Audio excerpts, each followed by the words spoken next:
Okay, we're at Jess. This is our second session in the morning. It's Saturday. We're working on a different sequence now. Sequence number 2. Working on that connection.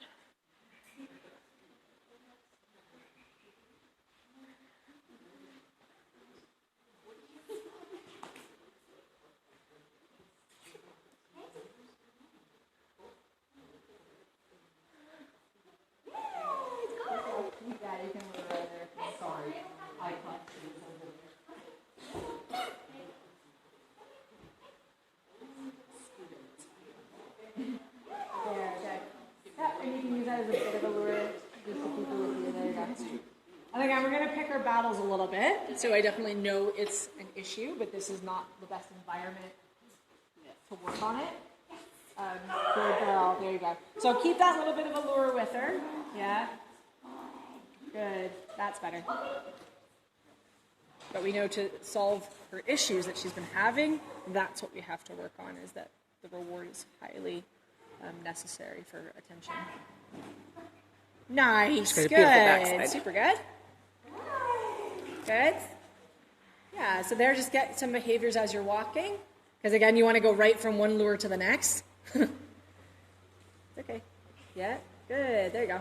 Good. So we're just building up the time in between reinforcers. Because you know she gets distracted, you're tending to want to immediately go from one to the next, right? Which is okay, but we want to start putting those little gaps in there. Good girl. So even there, we'll just get the toy back for a moment. Maybe a 2-second holding of attention. Even. If she looks at you, you can move with the toy.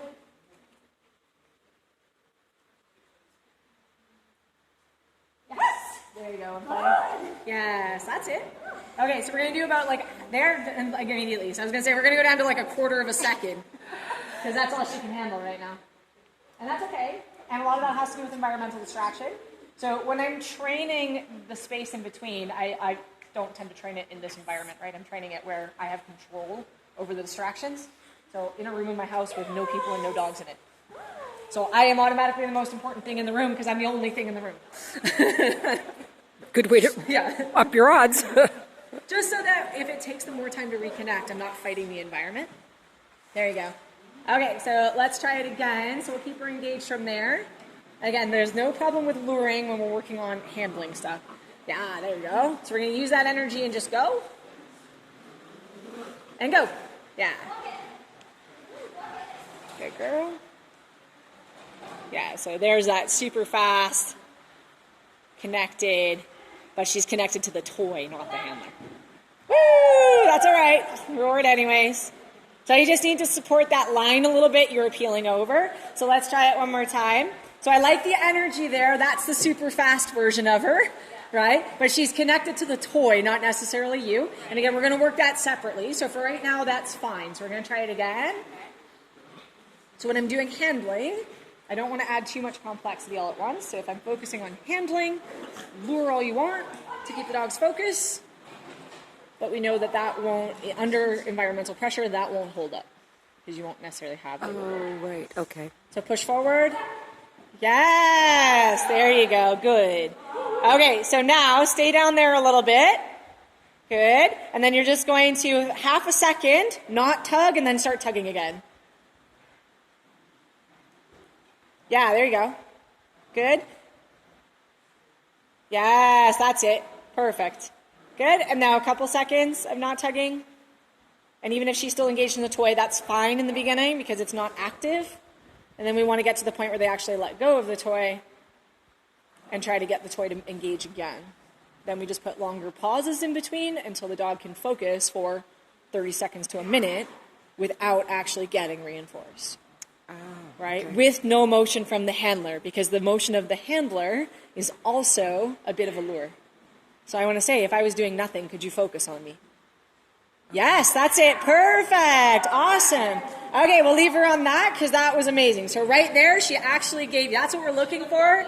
She gave you a couple seconds of actually just focusing on you because you were there. Cool. Does that make sense? Okay? But you have to start small. If that's a quarter of a second and that's all the dog can give you, take it. You can build it. Right? But we have to train one thing at a time. So then what you end up doing, so what I was saying, I mean, you'll hear it on the camera, We have to be careful. Most dogs will pay attention to us only if we're moving. I want attention on me because I'm there. I'm there, I'm present, I'm asking the dog for connections. So if I were to always run away, my motion is now becoming the lure. It's still not about me. It's about me running. It's more about me than if it's for the toy, so it's a step forward. But what I need is that if I was not doing anything, because if you're about to go in the ring, you can't always be like running wind sprints. You'll die before you get here, right? So what I need is that the dog has that connection to me and willing to focus, even when I'm not moving, showing them a cookie or a toy. And if you look at a lot of dogs competing, they can't do that, right? Even your high energy border collies, can they focus on you while the other dog is running in the ring? No. So you're already in a disconnected state, and we haven't started yet, right? We get away with it because those dogs really like equipment. Sometimes we get away with it with these guys because they really like chasing us. So if I'm running, the dog's focused, but what happens as soon as I stop running? Well, if I have to restart anything, or I'm leading out, that's why a lot of those dogs have the lead-out issues, because you're not engaged. So when you're not engaging them by running, you're walking or you're leading out, they can't hold their focus when you're doing that because they don't know how.